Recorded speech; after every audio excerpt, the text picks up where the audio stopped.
¿Sabías que hay un proyecto de ley para eliminar la UFB? Si tienes deudas ante impuestos nacionales, este análisis te interesa. Sabemos que la UFB, o Unidad de Fomento a la Vivienda, existe en Bolivia desde noviembre de 2001 y se formalizó con la Ley 2434 del año 2002. Ya son 24 años funcionando. Pero ¿para qué se creó? Pues en palabras sencillas, para que el dinero no pierda valor con el tiempo por la inflación. Entonces, ¿cómo afecta el día de hoy la UFB? Bueno, la UFB está metida en más parte de lo que crees. En el ámbito tributario, el SIN la utiliza para calcular multas, sanciones, deudas tributarias, facilidades de pago, entre otros. En el ámbito financiero, existen depósitos a plazo fijo en UFB, algunos préstamos bancarios también, y también los fondos de inversión utilizan la UFB. Y también existen en menor cantidad, sí, pero contratos privados de partes que tienen establecidas garantías o algún otro acuerdo que pactan en UFB. Ahora, si este proyecto de ley se aprueba, todo esto se congela en boliviano tal como esté el día antes de la ley y ya no se actualiza más. Y aquí está la razón por la que este proyecto llega justo ahora. Mira esta tabla, son datos oficiales del Banco Central de Bolivia y del Instituto Nacional de Estadística de los últimos 9 años. Aquí puedes apreciar que entre 2018 y 2023 la UFB se movía de manera tranquila, entre un 0,65% y un 2,72%. Casi no se sentía. Pero en 2024 saltó a 4,20% y en 2025 se disparó a un 18,12%.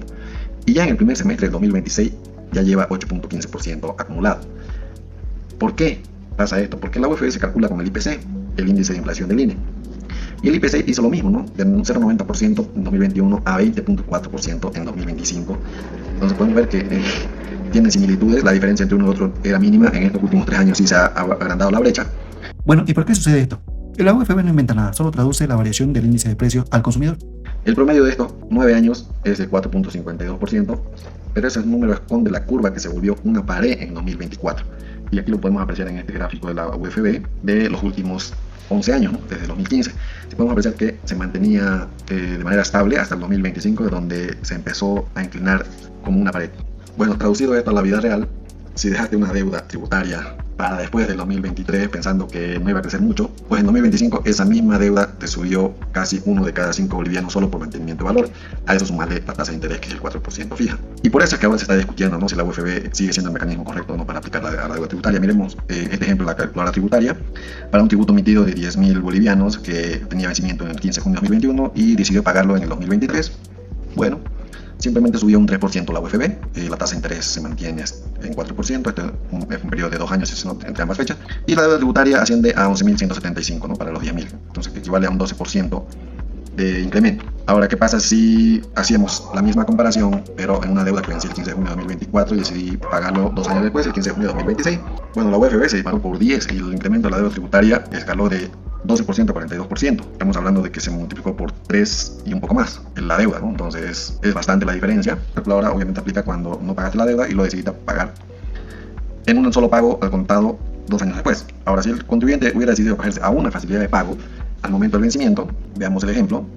Para este caso, el contribuyente tomó 10.000 de tributo emitido, tendría que haber pagado el 5% de garantía, el 5% del pago inicial, entonces el saldo financiero era 9.000. El inicio del plan de pago, para el ejemplo, vamos a poner que empezó a pagarlo el mismo día del vencimiento, el 15 de junio. Entonces se aplican 24 cuotas, decidió acogerse a 2 años y con la tasa de interés se mantiene. Y ahora vemos aquí en el cálculo de la facilidad de pago, en total terminó pagando 10.276 bolivianos, con los 9.000 que empezó. Bueno, aquí podemos apreciar que el incremento fue de un 14,84%. Se incrementó en un 14%, ¿no? Ahora, si el contribuyente hubiera decidido sacar un crédito en el banco en esa misma fecha y por ese mismo monto, para el caso de este ejemplo hemos considerado las tasas activas de interés anual que consolida el Banco Central de Bolivia en su página web.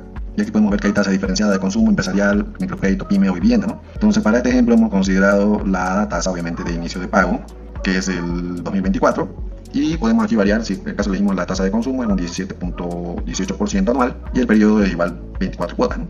2 años. Entonces podemos apreciar aquí que para el 2024 el contribuyente terminaría pagando 1.697 bolivianos en total de interés, ¿no?, que el total del préstamo es 10.697. Ahora obviamente aquí es superior a los 10.276 que nos da el Servicio de Impuestos Nacionales.